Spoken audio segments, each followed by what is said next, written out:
Long ago in the city of Ephesus, there was a copper shop hidden beneath the theater. While the crowds gathered above to cheer for gladiators or whisper about gods, the real noise, the important noise, came from underneath. The clang of metal, the hiss of steam, the pound of hammers striking copper. And at the center of it all was a man with broad shoulders, sharp eyes, and fire in his chest. Alexander the Coppersmith. "People say the gods are in the heavens," he once told a customer, wiping sweat from his brow, "but I bring them down into your home for a price, of course." He was clever, smooth-talking, and rich. Alexander made copper idols for Artemis, coins for merchants, plates for nobles, and tiny charm bracelets for little girls whose mothers believed magic could protect them. If it glowed, Alexander could sell it. And if it paid, he could make it. He didn't care much about truth, just metal and power. But things hadn't always been that way. When he was younger, Alexander had been curious about everything. His father taught him to shape copper, but his mother told him stories about gods and heroes and even rumors of a man named Paul who healed the sick and preached about a crucified carpenter named Jesus. Alexander remembered hearing about that man. He remembered thinking, one God, one truth? What kind of fool believes that? Still, the stories stuck until they became a problem. One summer, the orders started slowing down. People stopped buying idols. Merchants whispered that something was changing, that Paul had returned, that people were burning their spell books and turning away from the goddess Artemis. And Alexander, now grown, proud, and powerful, felt something he hadn't felt in a long time: threatened. One night, he sat alone in his forge, the light from the furnace flickering across the copper statue of Artemis he had just finished. Her face looked perfect, cold, flawless, untouched by time. But Alexander's wasn't. He had bags under his eyes, burned scars on his hands, and a tightness in his chest that wouldn't go away. "People are fools," he muttered to the statue. "They chase new gods like children chasing birds." He stood and tossed his hammer onto the work table. "I build you with fire. I carry you with sweat. And they trade you for stories?" He laughed bitterly. Then something cracked overhead, the muffled sound of footsteps above.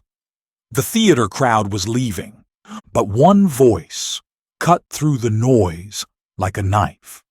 "There is no God but the Lord. Turn from your idols and be saved." Alexander froze. He knew that voice. Paul. He walked to the back wall of the workshop where a thin stone vent led upward like a chimney. You couldn't see the stage from there, but you could hear. "Jesus is not a story," Paul's voice rang above. "He is real, and he is risen." Alexander clenched his jaw. He didn't know whether to scream or cry or go upstairs and punch the man. Instead, he whispered to himself, "We'll see how long your truth lasts, Paul." And in that moment, the fire in the furnace didn't feel half as hot as the one growing in Alexander's chest. The next morning, Alexander lit the forge before the sun even rose. Not because he had orders, but because he couldn't sleep. Paul's words still echoed through the stone vents, louder than any hammer ever could. "There is no God but the Lord. Turn from your idols and be saved." And the worst part? People were listening. By midday, fewer customers came by. One woman who used to buy 6 copper charms for her children each year walked straight past his stall. Another man, a baker, paused to look at a small statue of Artemis, then shook his head and muttered, "Not anymore." Alexander slammed the shutter closed. He stormed into the back room where his apprentice, a skinny boy named Miletus, was polishing a bronze plate. "Pack it up," Alexander snapped. Miletus blinked. But the market's still open. I said pack it up. They're not buying. They're turning. Turning? Miletus asked, confused. Alexander grabbed a folded cloth and began wiping soot off his arms. His hands were shaking. They're falling for Paul's lies. That's what. And if we don't stop it, there won't be a shop left to open. He paced the room, muttering. First it's scroll burning, then it's idol smashing. Then what? No more gods? No more temples? No more craftsmen? Miletus looked worried. But isn't Paul in prison? Doesn't matter, Alexander growled. His words are out, and they're dangerous. He stopped pacing and looked at his apprentice. Do you know what happens when a lie spreads faster than the truth? Miletus didn't answer. Alexander pointed to the forge. It burns everything down. By nightfall, the streets of Ephesus were buzzing. Not with parties, with fear. Some shopkeepers whispered of strange healings and house meetings. Others were angry. Their coin sales were down. Tourists were ignoring the temple. Families were leaving the city altogether. And at the center of the complaints? Paul. Always Paul. So Alexander did what he always did when something needed shaping. He gathered fire, not in his forge, but in the marketplace. Under the orange glow of oil lamps, he stood on a crate and called out, "Citizens of Ephesus, has Artemis changed, or have we?" People stopped. Familiar faces turned. Men with tunics dusted in gold and women with arms full of jewelry paused to listen. Our city is famous for one thing, Alexander continued, the temple of Artemis. But lately, our streets are full of scroll burners and blasphemers, strangers who tell our children that Artemis is nothing. Gasps rippled through the crowd. And what are we doing? Alexander shouted. Sitting quietly, letting it happen, losing everything. Miletus watched from the edge of the crowd, eyes wide. Alexander's voice grew louder. Let me tell you something. We do not bow to stories. We do not kneel to this so-called Jesus. We are Ephesians, and we will protect our city. A merchant yelled, Down with the scroll burners! Another cried, Protect the temple! Before long, a chant began. Great is Artemis of the Ephesians. Great is Artemis of the Ephesians. The noise grew louder, thunderous, wild. People began moving toward the amphitheater. A riot had begun. And Alexander? He was smiling, but not for long, because in the middle of the shouting, someone grabbed his arm. A breathless man whispered in his ear, Paul's not in prison anymore. He's in the city, preaching, right now. Alexander's eyes narrowed. He stepped down from the crate. The hammer had left his hand, but war had entered his heart. Alexander didn't go home that night. He couldn't. His head pulsed with heat and fury, and his hands wouldn't stop shaking. The copper of his shop had gone cold behind him, but the fire inside him burned hotter than ever. He marched through the narrow stone streets with Miletus trailing close behind, ducking under archways and stepping over puddles left by the storm earlier that day. The theater, Alexander muttered. Everyone will be there. Miletus hesitated. You sure this is smart? Alexander didn't look back. It's necessary. By the time they reached the great amphitheater carved into the side of the hill, hundreds had already gathered, some shouting, some whispering, others simply watching as if waiting for someone to tell them what they should feel. The crowd was a mix of every kind: silversmiths whose idle sales had plummeted, priests from the temple of Artemis, angry market men with empty pockets, and even drunk troublemakers who didn't care about gods or Paul. They just wanted to fight. "Down with the blasphemer!" someone shouted from the back. "They're ruining our city!"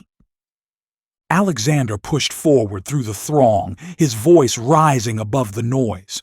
"They've brought shame to Artemis. They've insulted the gods and drained our coin purses. Are we really going to let them take over?" There was a pause, just long enough for the crowd to inhale, and then someone screamed, "Let Alexander speak!" Voices joined in agreement, and suddenly hands shoved him forward toward the platform where actors usually stood. The marble was slick with dust and sweat. Alexander didn't wait. He stepped up and raised a hand. But before he could speak, a sharp voice sliced through the chaos. "That man is a Jew!"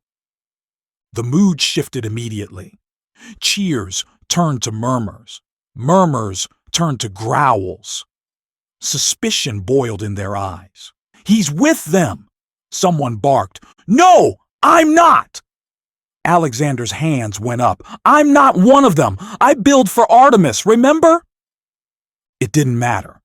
Logic didn't matter. The mob had found its target. First came a tomato, then a stone. Then someone grabbed his robe and yanked him down from the platform. He hit the ground hard, the world spinning as sandals and fists closed in. "Get out of here!" Miletus shouted, grabbing his arm and pulling him back through the crowd. They ducked behind a column and crouched there, breathless. Blood trickled from Alexander's lip. He wiped it with the back of his hand. "That didn't go well," Miletus said quietly. Alexander didn't answer at first. He stared ahead as if seeing something no one else could. Finally, he spoke, not with fire this time, but ice. "It's not about Artemis anymore." "What?" Alexander turned to him. "This isn't just about gods or idols or money. This is about Paul. And if I have to spend every day of my life doing it, I will bring him down." Above them, the chant had begun again, louder now, almost desperate, as if they were trying to drown out the truth itself. "Great is Artemis of the Ephesians! Great is Artemis of the Ephesians!"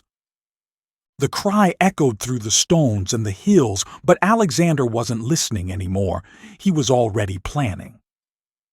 Later that night, the city clerk arrived and silenced the mob with warnings of Roman consequences. People scattered. Merchants went home. Torches were snuffed out, and the theater emptied like a drained cup. But Alexander stayed behind in the shadows. He didn't need the crowd. He had something stronger. He had revenge. The next morning, Alexander returned to his copper shop, but not to work. The tools remained untouched. The furnace stayed cold. The statue of Artemis still stood tall in the corner, but now it felt like a decoration, not a purpose. He poured himself a mug of bitter barley tea, sat at his cluttered desk, and began writing on scraps of parchment with shaking fingers. Names, events, places where Paul had spoken, market stalls where arguments had broken out, homes where people had been baptized. Alexander wasn't just angry anymore, he was organized. He told himself it wasn't revenge, it was justice. These Christians were dangerous. If Rome wouldn't stop them, someone had to. Miletus stepped inside and looked around, confused. "You're not forging today?" Alexander didn't even glance up. "I'm building something else." His friend raised an eyebrow. "A case?" "A record," Alexander said flatly. "Facts, accusations. I'm going to prove to the city elders that Paul isn't just preaching. He's stirring rebellion. He's turning citizens against our gods, our laws, our economy. If they won't listen to fire, maybe they'll listen to scrolls." He wrote deep into the afternoon. He skipped meals. His fingers turned black from ink and copper dust. He interviewed merchants, bribed guards, whispered to nervous temple workers. He collected every scrap of rumor and twisted it into a rope tight enough to hang someone with. Some of it was true. Most of it wasn't. But Alexander didn't care anymore. Paul had humiliated him. The riot had turned against him. He had lost face in front of the very city he once ruled with his skill and silver tongue. And now he was going to win it all back. Days passed, then a week. Miletus stopped coming by. Customers found other forges. Even the temple priestess stopped placing orders for ritual bowls, but Alexander barely noticed. His world had shrunk down to a single mission: destroy the one who had dared to speak above him. Finally, with trembling hands and a tight smile, Alexander held the finished scroll in his grip. It was full of quotes, testimonies, and charges, accusations of unlawful assembly, slander against the gods, threats to the Roman peace. He tied it shut with a red cord and headed for the office of the proconsul. But when he got there, a scribe stopped him at the gate. The man gave a small, tight smile and shook his head. "The proconsul isn't hearing religious cases this month," he said blandly. "Too many riots. Caesar's orders." Alexander blinked. "But this isn't religious," he insisted. "It's political, economic, dangerous." The scribe shrugged. "Then take it to the Jewish council." "They won't listen. He is one of them." "Then maybe," the man said with a faint smirk, "you should worry less about scrolls and more about your business." Alexander stormed off. Not just rejected, but mocked. Again. By nightfall, he was back in his forge, pacing in circles, the red-corded scroll crumpled in his hand. So this is how it was going to be. They wouldn't let him speak in the theater. They wouldn't let him accuse in the courts. Paul's name had wormed its way into the hearts of fools and into the ears of leaders, and Alexander had no fire hot enough to burn it out. He sat in silence as the embers of the forge dimmed behind him. And for the first time in a long time, the hammer in his hand felt heavy. Not powerful. Not proud, just tired. But one thought still pulsed in his mind like the ringing of an anvil. If scrolls won't stop Paul, maybe something else will. The forge stayed dark for 3 more days. Alexander, once the heartbeat of copper in Ephesus, became a ghost in his own shop. Word spread fast. Alexander the Coppersmith had cracked, lost his edge, lost his business. Some said he was cursed. Others said he was plotting something again, but no one said it to his face. He spent those days wandering the alleyways near the marketplace, listening with folded arms and squinted eyes. Paul had gone quiet since the riot. His friends were scattered, meeting in homes, praying in courtyards, preaching in whispers instead of crowds, but the movement hadn't died. It had simply gone underground. And that made it worse. Like mold in a wall, Alexander muttered one afternoon, kicking at a broken jar on the road. Just because you can't see it doesn't mean it's gone. That evening, he ducked into a tavern behind the marble baths, a place where merchants met when they didn't want to be seen. The floor was sticky, the lamps smoked, but the talk was clear. A group of traders sat in the corner nursing cups of watered wine. One of them, a man with a long scar across his chin, glanced up as Alexander approached. "Back from the dead?" he asked with a smirk. "I'm looking for information," Alexander replied, "and maybe cooperation." The man leaned back. "What kind of cooperation?" Alexander lowered his voice. "The kind that keeps this city safe from liars, from fire starters, from men who spread rebellion in the name of one crucified carpenter." Scarface chuckled. You're talking about Paul again, aren't you? I'm talking about rot, Alexander said. He calls it truth. I call it treason. And if someone doesn't stop him, Ephesus will burn again. Another man, older, with tired eyes, rubbed his chin. What are you asking us to do? Alexander hesitated. For the briefest moment, he felt something. Was it shame? Doubt? He shook it off. I'm asking for eyes, for ears. I want to know where he sleeps, who feeds him, who protects him. And if we find out, Alexander's voice dropped lower, I'll take care of the rest. The men looked at one another. Scarface finally nodded. For a price. Alexander reached into his belt and dropped a few heavy coins onto the table. It's worth every drachma. That night, as Alexander left the tavern and walked home under a cloudless sky, the stars looked strangely sharp, like they were watching, judging. He ignored them. He told himself what he always did. I'm protecting the city. I'm protecting truth. I'm not the villain here. But even as he said it, his footsteps didn't sound so sure. It didn't take long. 2 nights later, one of the men from the tavern, Timon, a skinny mason with a chipped tooth and nervous hands, showed up at Alexander's forge just after dusk. He kept glancing over his shoulder as if the shadows might be listening. I found him, Timon whispered, breathless. Paul's in the western quarter, near the old olive press past the broken aqueduct. Alexander narrowed his eyes. Who's with him? Only a few. A young man named Luke, a woman who brings him food, sometimes a boy with scrolls. That's all I've seen. Alexander folded his arms. And they meet every night. Quietly, but yes, they pray. Read from their writings, sing sometimes. Fools, Alexander muttered. They think the city has forgotten. Timon hesitated. Shouldn't we, I don't know, let the officials handle this? Alexander's voice turned sharp. The officials don't care unless coins stop flowing, and my coins did. That man is poison to this city, and I intend to stop the poison. He didn't wait for a reply.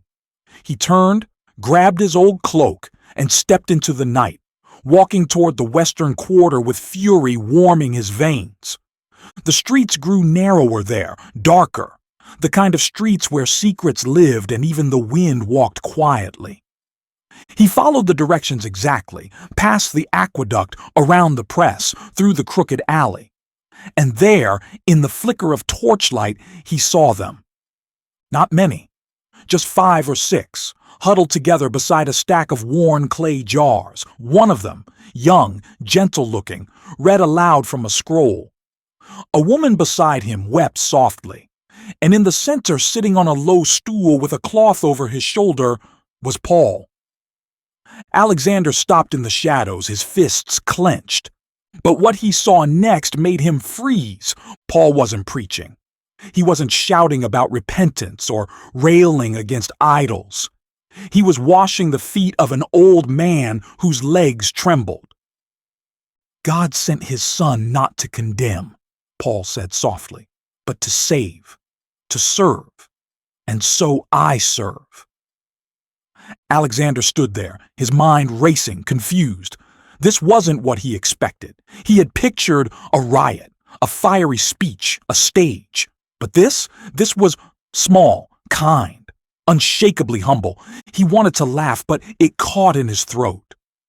He turned back into the alley, heart pounding.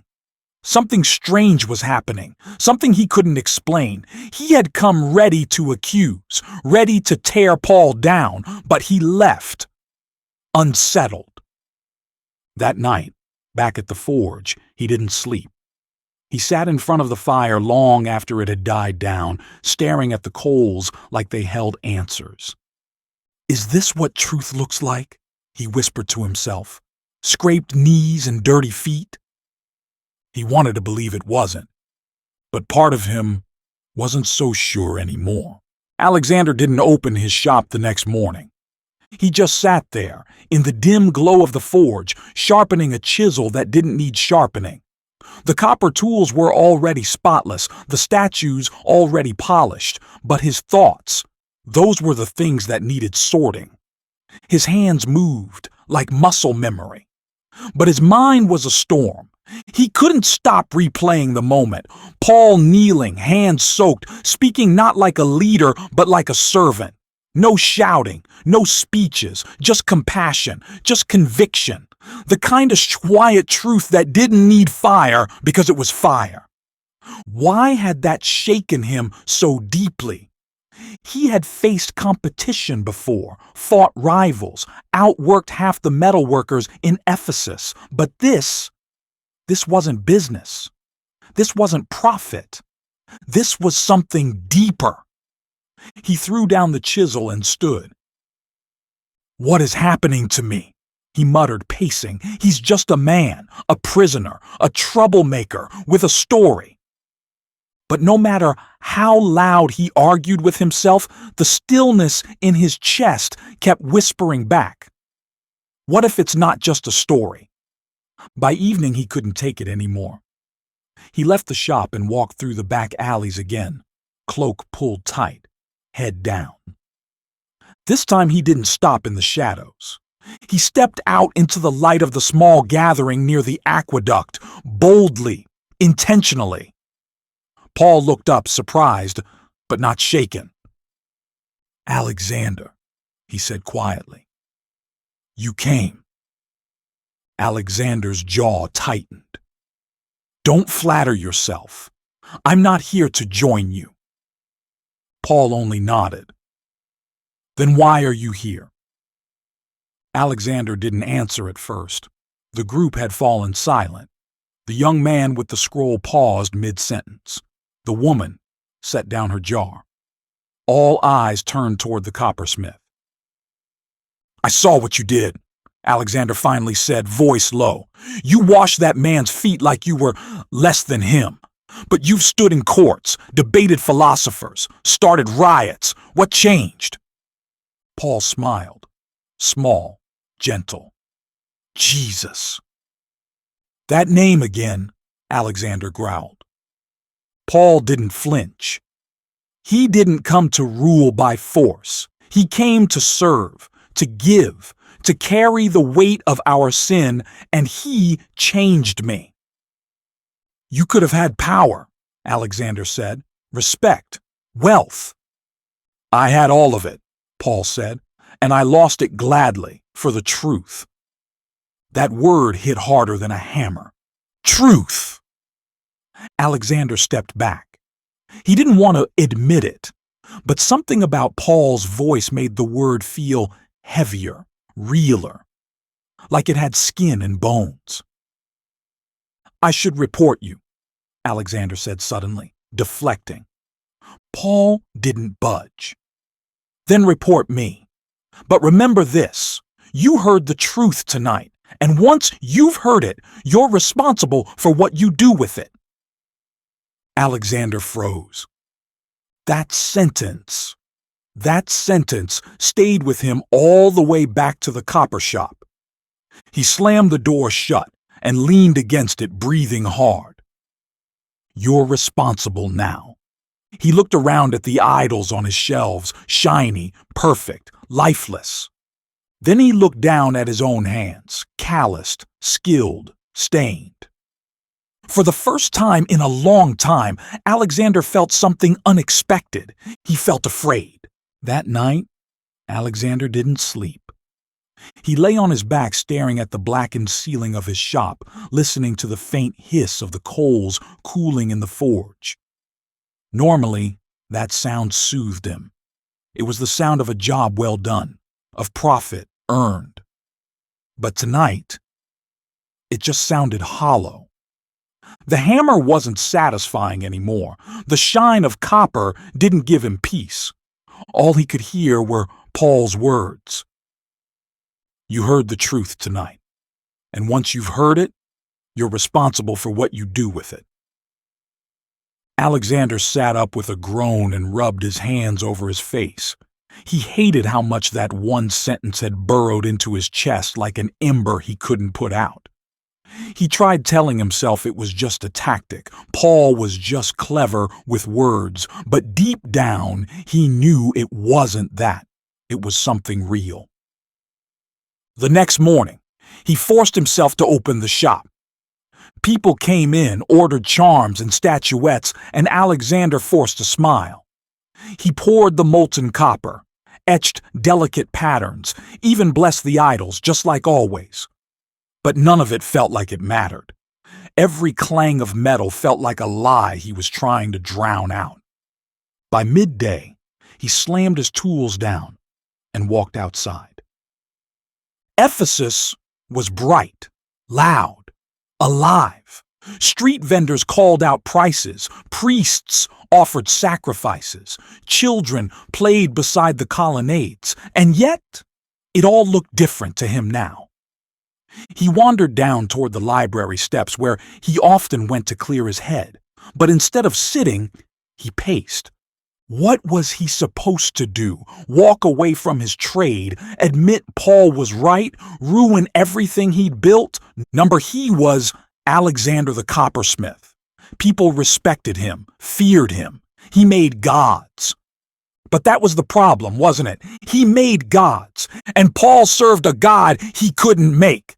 Later that week, he returned to the aqueduct, not to argue, not even to listen, just to watch. He stood far back behind a broken column, hidden from view. Paul was teaching again, but this time it was different. He wasn't preaching to a crowd, he was sitting with a group of slaves. One of them had bruises on his neck, another had no sandals, and Paul was speaking like they were the kings. Jesus didn't just die for the rich, Paul said gently. He died for the rejected, the hurting, the ones the world forgets. Alexander's throat tightened. He turned and left quickly. He didn't want to feel moved. He didn't want to understand, but deep down, he did. Back at his shop, he locked the door behind him, lit the furnace, and pulled out one of his oldest idols, the first one he ever made. He held it in his hand for a long time. It had always been his symbol of success, proof that he was more than just a metal worker. He was a creator. But now, it felt cold, empty. He looked at the furnace, then back at the idol. He took a deep breath and hurled it into the fire. The copper idol hit the fire with a hollow clunk, then slowly disappeared into the glow. For a moment, Alexander just stood there, frozen, heart pounding, breath shallow. It was done. The piece he once displayed with pride, the work of his youth, his first god, gone. And yet, the world hadn't ended. The shop didn't collapse. His hands didn't fall off. Instead, something surprising happened. He felt lighter. He sank onto his stool, staring at the furnace as it hummed and hissed, the flames licking higher around the idol. A curl of black smoke twisted toward the chimney shaft above, and in it, Alexander saw more than metal burning. He saw himself, his pride, his past, his fear turning to ash. He let out a shaky laugh, not a joyful one, not yet. But something inside him had cracked open. For the first time in a long while, he wasn't trying to win or impress or convince. He was just sitting in his own silence, and that silence was louder than any hammer strike. That night, he didn't close the shop. Instead, he went out into the street. He wasn't sure where his feet were taking him until he ended up near the fountain by the temple gates. Paul wasn't there, but a few of his followers were. Young people, old women, a man missing a leg. They were talking quietly, laughing even. He didn't speak, he just watched from the shadows until one of them noticed. "Hey." A girl with a basket of bread said gently, stepping forward. "Do you need something?"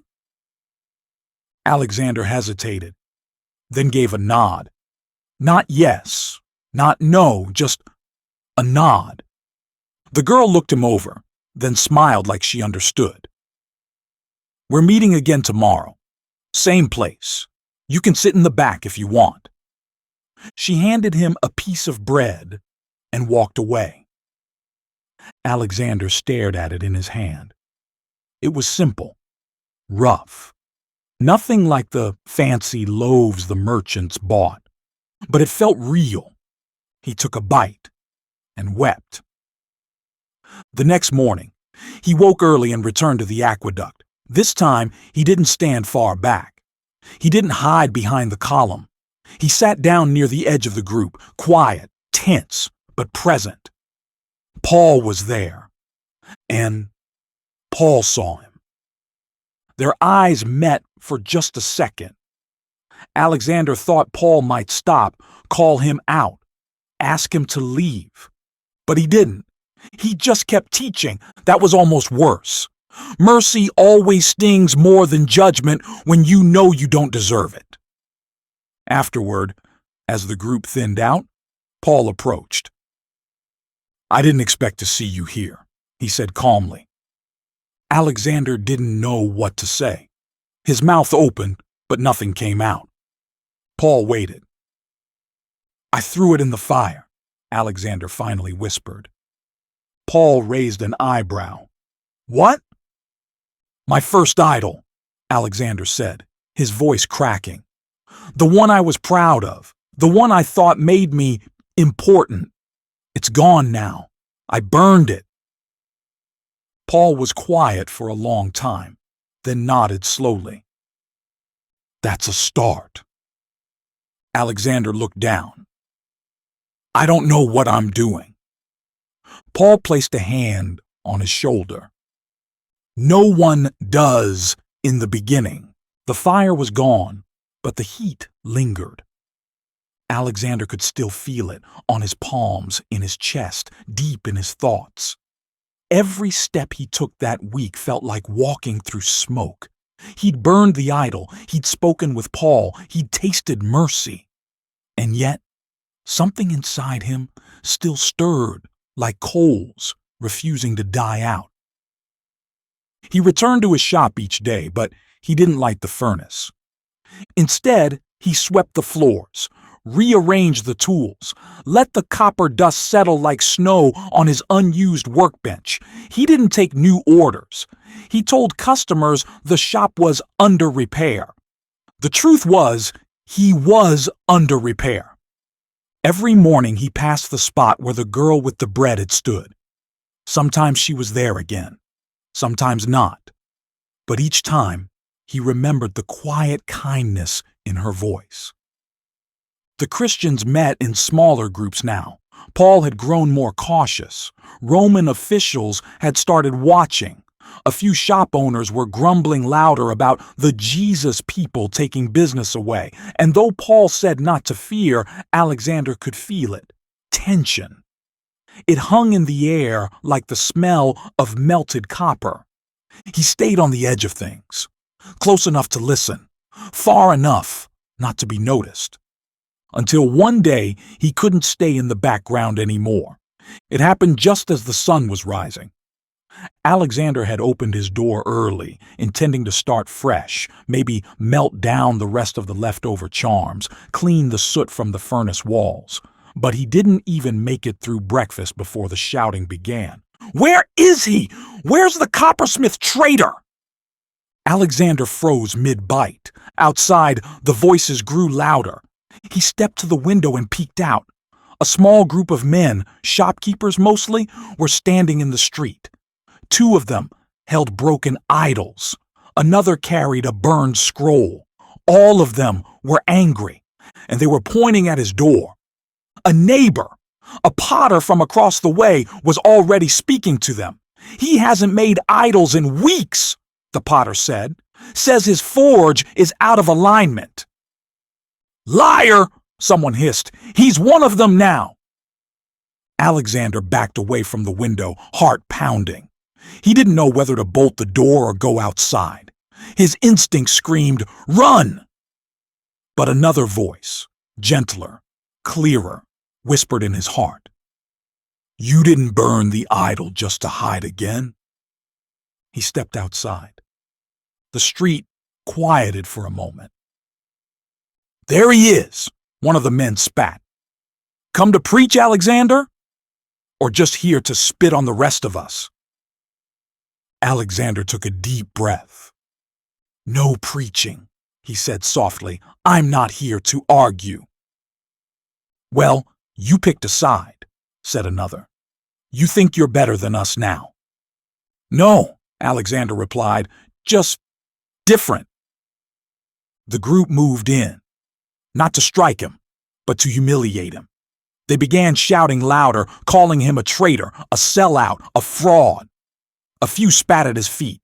One man hurled a coin pouch toward his door and shouted, "Here! Since you're too holy for real work now." Alexander didn't pick it up. He just stood there, not fighting, not defending, just standing. Eventually, the group got bored, or tired, or maybe confused by his calmness. They scattered, muttering. Alexander stepped back into his shop and closed the door. His hands were shaking. He sat down hard on the stool and dropped his face into his palms. "Some will actively oppose God's work," he remembered Paul saying, "but God is just."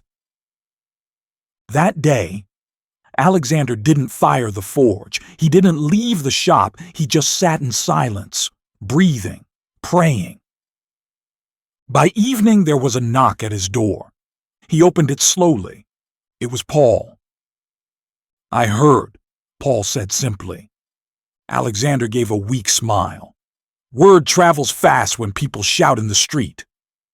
Paul nodded, then added, "You did well." "I said almost nothing." "Exactly." They stood there in the doorway. Two men who had once been enemies, now quietly weathered by the same storm.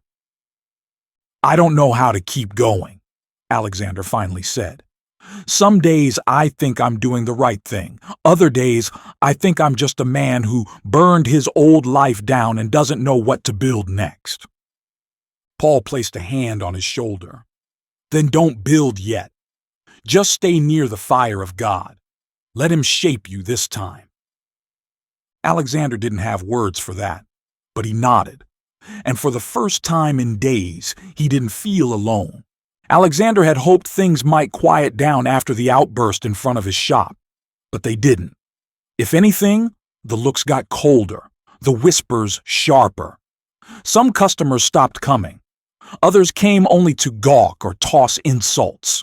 A few nights later, someone scratched the word "traitor" into the side of his door with a chisel. He ran his hand over it and sighed. But Paul kept preaching. The man was like fire wrapped in skin, bold in the synagogue, bold in the marketplace, bold even when he knew eyes were watching. Alexander would slip in the back to listen sometimes, staying hidden, head down. But the words would burn in his chest the same way they did that first night. One afternoon, Paul came to the shop, his face tight. "They've summoned me to the theater," he said. Alexander straightened. "The city theater?" Paul nodded. "Demetrius, the silversmith, and some others are stirring up the crowd. They say I'm bad for business, that I'm insulting the goddess Artemis." Alexander swallowed. "They're trying to make you look like a traitor." "They already have," Paul said. Alexander hesitated. "Do you want me to come?" Paul studied him. "Number, you'd only be in more danger. Just pray." But Alexander didn't go inside to pray. He followed. He kept to the edge of the crowd, ducking behind stalls and carts as he made his way toward the theater square. Hundreds had gathered. The sound of shouting filled the air like thunder. Banners flapped. Guards circled the area, trying to contain the chaos. Alexander saw Paul on the platform, calm, firm, unmoved. But just as the apostle raised his hands to speak, a voice rang out from the side of the stage. A voice Alexander knew. "Why should we let him speak?" someone yelled. "He's the reason half our shops are closing." It was Lycos, the angry idol-maker from before, and behind him a familiar group of craftsmen stood, their faces twisted with fury.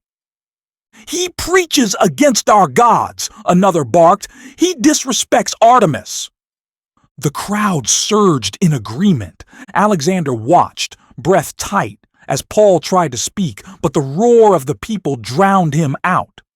A chant started. "Great is Artemis of the Ephesians! Great is Artemis!" The guards did nothing. Alexander's fists clenched. He had lived his life in that world, shouting, cursing, crafting charms for a goddess made of metal, and now they were using the same tactics against Paul that they used against anyone who got in the way of profit. He stepped forward before he could think, and then, just as fast, he was yanked back. "Don't!" a young voice hissed. It was the bread girl, Eleni. "What are you doing here?" Alexander whispered. "I came to listen to Paul," she said. "But this crowd isn't here to listen." He nodded slowly. "Number, they're here to silence him." And suddenly, he remembered something Paul had once said in a meeting. "At my first defense, no one stood with me, but the Lord stood by me." Alexander had assumed that meant angels, or courage, or supernatural strength, but maybe sometimes it meant people. He looked at Eleni, then at Paul, then back at the roaring crowd, and something shifted. If this was a battle, he wouldn't run from it. He may not have known how to preach, but he knew how to stand. "Come on," he said. "We're not leaving?" They didn't shout.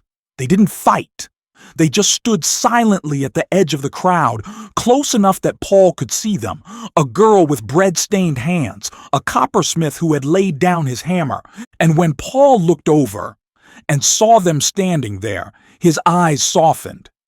Even if no one else stood with him, he knew. He wasn't alone. The riot eventually died down, but not because the crowd grew quiet. A city clerk had come forward, an older man with nerves of steel, and reminded them all that starting a riot in a Roman province could bring soldiers and fines. The mob scattered like smoke. The idol-makers grumbled, but Paul was safe, for now. Alexander and Eleni didn't go home. They waited until Paul came down from the platform, eyes sharp, robes dusted with the ash of conflict. "I saw you," Paul said quietly as he passed. Alexander nodded. "I figured. Standing meant more than shouting today." Paul didn't smile, but there was something in his expression. Relief, maybe even gratitude. He motioned for Alexander to walk with him. Eleni slipped away into the crowd, and Alexander followed Paul down a narrow alley behind the theater. They walked in silence for a few minutes until Paul stopped beside a stone wall, checked over his shoulder, and reached into his robe. "I'm leaving Ephesus," he said. "Soon." Alexander's stomach dropped. "Leaving?" "There's too much tension here. The gospel will still spread, but I can't stay. I need to get this letter to Timothy in Troas. It can't be copied. It must be delivered by hand, quietly, carefully." He pulled out a small scroll wrapped in faded cloth and bound with a simple cord. "You trust me with this?" Alexander asked slowly. "I trust what God is doing in you," Paul said. Besides, I know the roads. I know the craftsmen. I know what to look out for. If they see you, they won't think much of it. Just another tradesman traveling for work." Alexander took the scroll. It felt too light for how heavy the moment was. "What's in it?" he asked. Paul looked him in the eyes. "Warning, encouragement, names, truth. It's a message for a young leader who's facing wolves, the kind that hide behind friendly faces." Alexander nodded. "When do I leave?" "Tonight." And just like that, everything changed. That evening, Alexander returned to his shop, acting like nothing had happened. He pulled down the shutters, sorted tools, and placed a few copper trinkets outside for show. But his thoughts raced. He packed lightly, just enough for a week of travel, and hid the scroll deep in the folds of his belt. Before dawn, he slipped out through the back alley, away from the marketplace, and headed toward the sea road. But he didn't make it far before someone stepped into his path. It was Lycos. Alexander froze, hand instinctively moving toward his belt, where his tools usually hung, but he had left them behind. No hammer, no blade, just his words. "You following me?" Alexander asked, trying to sound casual. Lycos narrowed his eyes. "I saw you with Paul at the Riot. And I remember when you used to stand with us," Lycos said, stepping closer. "You were one of the best. Crafted some of the finest goddess charms in the whole street. People trusted you." Alexander's voice was calm. "I'm still a craftsman, just not for idols anymore." "You're throwing your life away for that man." "No," Alexander said. "I'm finally living it." Lycos gave a bitter chuckle. "You know Paul's leaving, right? And when he's gone, the Romans will stop caring. But the guild won't forget. You'll be marked." "I already am," Alexander said. "Marked by grace. You just can't see it." He stepped around Lycos before he could reply. He didn't need to explain, not anymore. The scroll in his belt weighed more than 1,000 copper coins, and every step forward felt like defiance against the life he used to know. He reached the city gates before sunrise, and beyond them, the road to Troas. The hills were quiet, lined with cypress trees and scattered farms. The sun slowly rose over the coast, and Alexander walked with purpose, his boots stirring dust on the stone path. But even as he left Ephesus behind, a question clung to him like morning mist. Why would Paul trust me? After everything. He had fought him, slurred his name, opposed his message, and yet, here he was, carrying one of Paul's final letters. Maybe Paul knew something Alexander hadn't yet believed, that people can change. And when they do, God often gives them something holy to carry. The path to Troas should have been quiet. A straight road, a few merchant wagons, some farmers moving goods. But Alexander had traveled it enough times to know when something felt off. By the second day, he noticed it. Footsteps behind him, never close, never loud, but always there. At first he thought it might be another traveler, maybe even a pilgrim, but the way the steps paused when he did, the way they vanished when he stopped to look, it wasn't natural. Alexander kept moving, trying not to show concern, but his mind raced. Who would follow me? And why now? Then it hit him. The scroll. He had hidden it deep under the lining of his belt pouch, wrapped in extra cloth and tucked where only a metal worker would think to look, beneath a false seam. But someone knew, or guessed, and they wanted it. By the third day, the footsteps disappeared, which somehow made it worse. At the edge of a quiet grove, Alexander stopped to rest beside a small stream. The sun had dipped behind the trees. The woods whispered with the sounds of birds and wind, and then silence. Too much silence. He didn't hear Lycos approach, not until a sharp voice cut through the quiet. "Hand it over, Alexander." He turned slowly. Lycos stood 10 feet away, holding a short blade.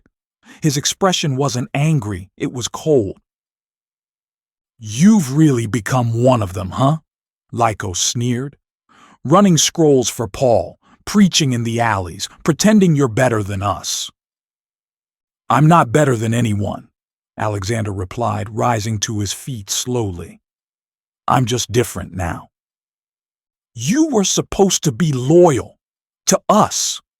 You were one of the best craftsmen in the guild. We needed you." "You didn't need me," Alexander said, steadying his voice. "You needed control." Lycos stepped closer. "Then prove you're free. Give me the scroll." Alexander shook his head. "I can't." "You won't. Big difference." Alexander stood still, eyes locked with Lycos. "Do what you have to, but I'm not giving it up." There was a pause, just a breath of hesitation in Lycos's posture, and Alexander saw it. Doubt. "Why do you even care?" Lycos demanded, his voice rising. "You think Paul would die for you? You think any of them would?" "I know someone already did," Alexander answered. Lycos flinched. For a second, something flickered behind his eyes. Pain. Memory. Then the cold returned. "Last chance." Alexander didn't move. "No." What happened next happened fast. Lycos lunged, but Alexander dodged. The years working with molten copper had trained his hands to move quickly and his feet to stay balanced. He sidestepped, grabbed a fallen branch from the ground, and used it to knock the blade from Lycos's hand. The knife clattered into the stream. They both froze. Lycos looked at the water, then back at Alexander, and for the first time, he looked tired. "You're really not the same man," he muttered. "I hope not," Alexander said softly. Lycos didn't speak again. He just turned, picked up his empty hands, and walked away into the woods. Alexander stood there a long time. Not because he was afraid, but because of what he had just realized. The scroll hadn't just changed Paul's plans, it was changing him. By the time Alexander reached Troas, his sandals were cracked, his cloak stiff with dust, and his legs ached with every step. But something inside him, something deeper than muscle or will, was stronger than ever. The harbor city bustled with fishermen hauling nets, children chasing goats, and vendors shouting prices in every direction. To any passerby, Alexander looked like a worn traveler, nothing more. But tucked in his belt pouch, hidden beneath a copper seam, was something far more valuable than coin or idol. Paul's letter. He had made it, mostly.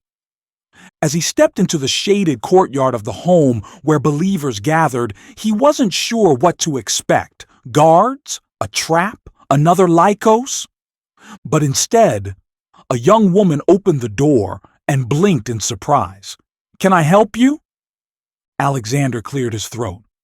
I came from Ephesus. I have a message for the church." She didn't ask to see it. She simply opened the door wider and motioned him in. "You're welcome here."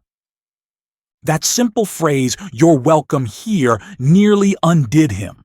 After all the cities he'd walked through, after the hatred he'd once carried for people like her, to be received not as a rival or a threat, but as a brother. It broke something in him and healed something else. Inside, a small group of believers gathered in a circle. A man stood at the center reading from another letter by Paul, his voice gentle, steady. Alexander stepped forward, hands trembling. "I have another letter," he said, "from Paul. It's urgent." Every head turned. Eyes widened. The man at the center rushed forward and took the scroll with great care as if it were made of gold. "You brought this from Ephesus?" Alexander nodded. The man opened it slowly, reverently. Then, without hesitation, he began to read aloud. "To Timothy, my true child in the faith, grace, mercy, and peace from God the Father and Christ Jesus our Lord."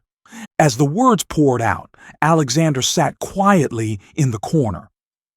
He didn't try to explain himself, didn't speak of what it had cost to get there. He just listened.